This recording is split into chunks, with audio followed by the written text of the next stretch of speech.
हे बहिना लोग, शिव गुरु के चरणों में प्रणाम करतनी, माता पार्वती के चरणों में प्रणाम करतनी, कार्तिक गणेश के चरणों में प्रणाम करतनी, नीलम हरेंद्र के चरणों में प्रणाम करतनी। हाँ, प्रणाम सरकार। पहला में दया मांगे के बाद, दूसरा में चर्चा करे के बाद, तीसरा में नमः शिवाय से प्रणाम करे के बाद कि प्रणाम स्वीकार करी। हे महादेव, आप ना स्वीकार करब त कि स्वीकार करी। देव में देव महादेव हैं, कालो के काल महाकाल हैं। आपके सिवाय केहू नइखे। हे महेश्वर शिव, दया करी, दया करी। सागर के भंडार हैं, गरीबों के सहारा हैं। आप ना दया करब त के दया करी। रोआ घर में रही, चाहे वन में रही, चाहे खेत में रही, चाहे खरिहान में रही, नमः शिवाय मन में जपत रही, दया मांगत रही। देखी राव काम ना पूरा होई तो हमसे का कहनी।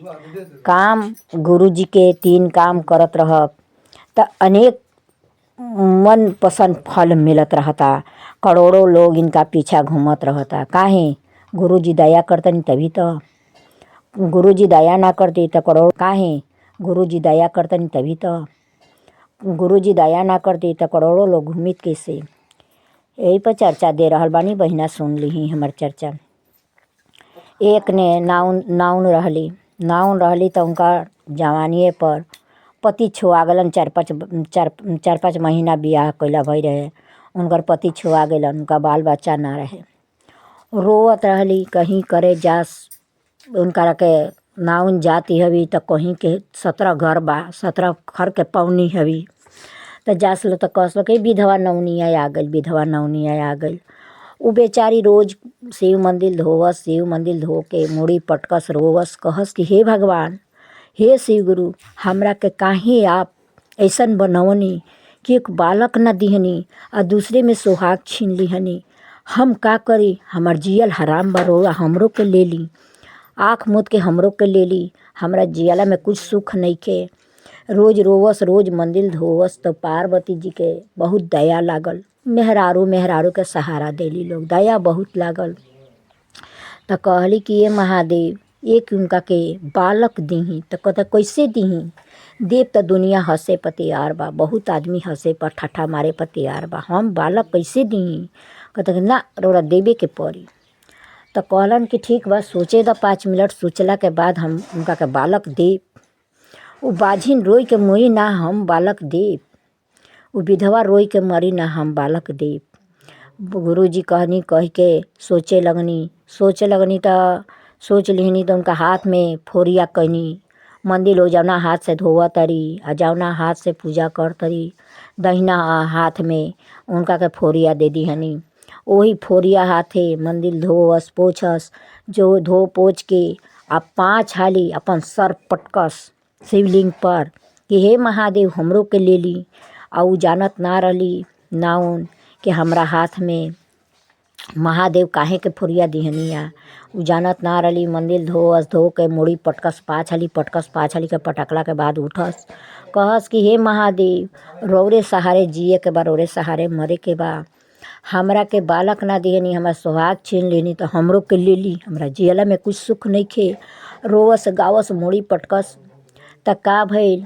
उनका के एक महादेव फोरिया दिहनी। फोरिया दिहला के बाद उहे फोरिया धीरे धीरे उनका हाथ में बड़ होखे लागल। वही फोरिया से जितने बड़ होके उतने मंदिर धोवस। और रोज 7 घर के पौनी रहली, 7 घरे जास करस थरस आवस। तो सब कहत लागल कि ये दादा विधवा आवती है, ये दादा कैसे हमार लड़किया के उपटन लगाई, कैसे डोलिया पर चढ़ाई हमार धियावा के।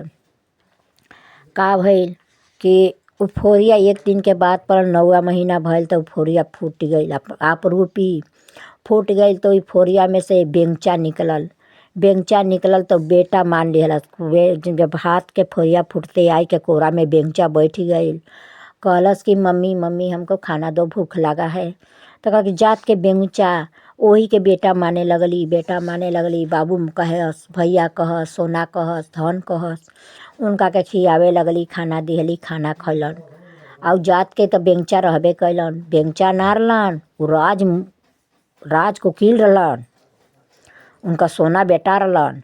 और उ अपन बेटा ना जानस का करस के खाना दे के खियावस पियावस। सब जान गइल कि एथिया के बेंचा भइल बा नौनिया के। ए बेंचवा के माई, ए बेंचवा के माई, ए बेंचवा के माई, पूरा नाम हो गइल ओकर। बेंगुचो के माई सब कहे लागल। त का भइल कि बेंगचा के माई कहे त कहता राजा के लड़की एगो लड़की बिया, एगो त उनका बेंगचा भइल। ओकरा बाद का भइल कि गईली राजा के घरे गईली त कहली कि हम राजा के घरे जातनी, उनका एक ही लड़की बिया। ए बेंगचा ते के खिया देनी पिया देनी एजे रही है। तो बेंगचा ना रहे, मेढक रहे और उनका बेटा रहे। उनकर मेढक रहे, उनकर बेटा रहे। तब का कैली कि कहली कि खिया देनी पिया देनी, ए बाबू यही घर में रहिया, यही घर में सुतिया बैठिया। मेढकवा के अपना कह के चली गईली। लड़की के हरदी चुमावन होत रहे, चली गईली, शादी होत रहे। तब गईली तब जब शादी सब होता, जाए के चौका उका पुरली, चौका उका पुर के पूजा उजा भइल, काथा उथा होखला के बाद बेंगचवा के तो घर में बंद करके गइल बड़ी। तब बरियात आ गइल, बरियात के संभारे लगली।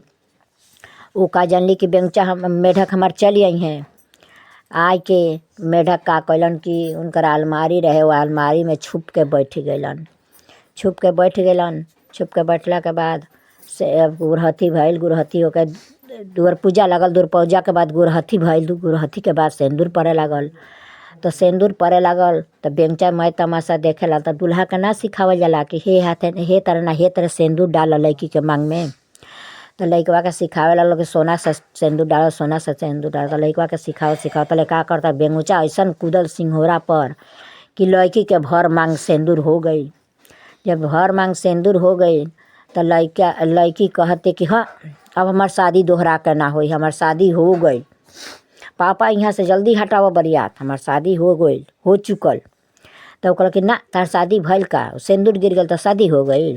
शादी तो लड़का ही का बड़ान बैठल, शादी होई तो ना हमार शादी हो जाए। बोला बरियात के खेदब कि हम फांसी लगा के मर जाई तारा सोझा। तो राजा साहब और के से हाइल कैल ना होकर अपना जमला से राजा साहब हाइल कैल हो गलन। सब बरियात के हाथ जोड़ दिहलन, कहलन कि बरियात लोग सब जना चल जा लोग, हमार लड़की न तो फांसी लगा के मर जैते, कही तो लड़की भी आज भी मर जैते, हम केनियो के मुँह देखावे जो ना हो। आपने लोग चल जा लोग। सब बरियात वही बेरा आजन बाजन सब लौट गई।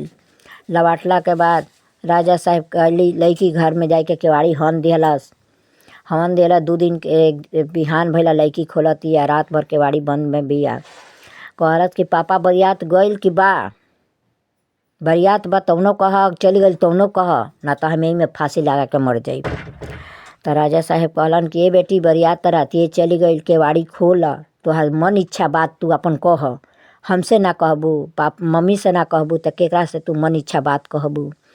तो कहल के पापा जिनका से हमार सेंदूर पड़ गइल बा उनके के बोला लियाव आ गावना हमार कराव, हम उनका घरे जाई, बेंगचा के घरे हम जाई। मेढक के घरे हमार शादी हो गइल बा तो मेढक से हो गइल बा तो हम उनके घरे जाई।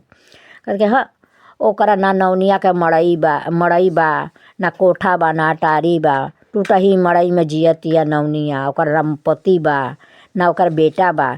तू बेंगचा से तू का कर सकेलू, बेंगचा की है बेटी, तू वही के बोलाव तनी बरियात फेन, तू शादी कर गौना चल जा। कल के ना पापा जब ये तरह हो जाई तो हम फांसी लगा लेब अभी तुरंत, हम ओकरे घरे जाई मेढक के घरे, तो मेढक के घरे जाई। त का भइल कि फेन राजा साहेब अइलन एथिया के नौनिया के घरे, हाथ जोड़े लगलन, कहलन कि ए नाउन तू जीत गइलू, हम हार चुकनी, आप केवाड़ी खोलिए, आप चलिए गावना कराइए अपना मेढक के आ गावना करा के हमार लड़की ले आइए। तो कहलन कि हम ना हम गावना कराई। कहता ना तारा चले के पड़ी, आप तू जीत गलू नाउन, हम हार गनी, तू चल ना तार के हाथ जोड़ी बा, गोड़ जोड़ी बा, खूब करे लगलन। तो नाउन केवाड़ी खोलली, कहली कि राजा साहेब ई रौरा का कहतनी, ई हमरा के का रौआ जूता भेज के मारतनी, हमके जूता भेज के मारी जन, हम गरीब आदमी, हम कहाँ राखब, रौरा बेटी के राजमहल में रहे वाली रानी हवी, हम कहाँ राखब, टूटही मड़ई बा, झोपड़ी बा, हम एक बेरा का मांग करे नी तो जौन मिलेला साग सातू तो ले आवे नी, बनावे नी, खानी, और राउर लड़की किस्म किस्म के खाली, किस्म किस्म के पहिरेली, किस्म किस्म के ओढ़ेली, हम उतना देबे ना सकब, हम कहाँ से करब रउरा लड़की के। तो कहता कि ना, रउआ जैसे राखब वैसे हमार लड़की रहे पर तैयार बिया, शिरकार करे पर तैयार बिया, रउरा ले आव नाउन चल तू। त का कैली कि राजे साहेब नाच बाजा मियाना समियाना सब कोइलन आ गइलन लोग गौना कराई के ले अलन लोग महतारी बेटा मेढक गौना कराई के ले अलन। गौना कराई के जब ले आवत रहन सुहाग रात कहता कि पापा मेरा नौकर चाकर से जैसे सुहाग रात मनता है उसी तरह मेरा घर सजाओ अपना नौकर चाकर से। पापा सजवा दिहलन, घर में पलंग डसी गईल, तो सक तकिया लागी गईल। अब लड़की जब 12 बजे रात हो गई तो मेढक ने निकलत रहन अपना खाल में से। तो इतना सुंदर राजकोकिल, इतना जवान लड़का कि रानी के लड़की देख के मूर्छा के गिर गईली कि इतना सुंदर किस्मत में हमारा राजकुमार लिखरलन है का। इतना सुंदर राजकुमार हमारा किस्मत में लिखरलन है, ये राजकुमार के हम छोड़ के जाई। त रानी के लड़की खुश हो गईली, बतियावे लगली घर में।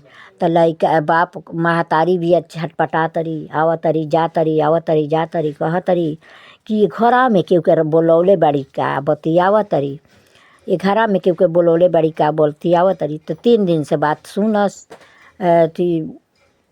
नाउन 3 दिन से बात सुनत कहल तू चौथा दिन पूछ दिहली के बाबू एगो बात पूछी, ओ घरा में के रहेला, केकरा से तू बतियावेलू, केकरा से तू रोवेलू, केकरा से तू हंसेलू, तू बताव। तो कहली कि ना मम्मी राउर बेटा हवन राजकुमार, खूब सुंदर बाड़न, खूब जवान बाड़न, बढ़िया बाड़न, वो राजकुमार हवन राउर। तो कहते हमके बेटा के सूरत देखा द, हमरा देखला के जियरा हहरता, हमर बेटा हवन त काहे मेढक अथी में खाल में रहेलन। तो हम देखी केवाड़ी के पाला तर उनकर खाल टंगा जाला, खाल में से निकलेलन 12 बजेला 11:30 होकेला त खाल में से निकल जालन, हमसे बोलेलन बतियावेलन खालन पिएलन सुतेलन हमरा साथ। आ देखी रौरा 3 बजे रौरा केवाड़ी खूब बजाई आ हम तुरंत केवाड़ी खोलब और रौरा खोल के खाल पर्द ने खूटी पर से ले लेब, केवाड़ी के पाला के खाल टांग रहेला और ले के रौरा जार देव नु त राजकुमार हरमेश के लिए लौके लगी हैं।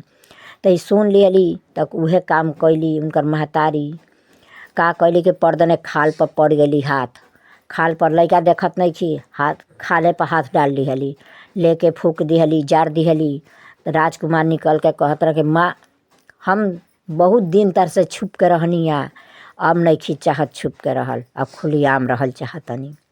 कहता कि ये राजकुमार इतना सुंदर हमार हमार बेटा हमार राज, तू खाल में रहला हा, शिव गुरु के दिहल हवा, तू जुगे जुगे तारे पत्नी के सुहाग बढ़ो कह के। महतारी बड़ा खुश हो गई। तब से राजकुमार के माई सब उनकरा के पुकारे लागल, बोलावे लागल, प्रेम करे लागल। अब समझ गई कि हाँ बाड़ी ई बाझिन ना हवी इनका बालक बा। अब सब जान गई, उनका जर से लड़का फैका हो गया, सब नात नातिन हो गलन लोग। अब उनकर घर में औलाद बढ़े लागल। अभी बाड़ी त नाउन दिन भर कह के आवस, लड़की मिसस जातस, जौने चीज रहो उहे बनावस, कहस के नून रोटी खाई मम्मी तारा संगे रहब। तो उ लड़की अच्छा रहली, राजकुमार राजा के तो लड़की रहबे कैली, बड़ा सुंदर रहली कि घर संभार लेली आ माई के इज्जत राख लिहली। और उसने लड़की सारी दुनिया के शिव गुरु देश और उसने पति भी देश की घर बढ़ा देश। आपन आकाशवाणी शिव गुरु का चरणों में धरतनी, आकाशवाणी के स्वीकार करी। हे महादेव, आप ना स्वीकार करब त के स्वीकार करी। बढ़िया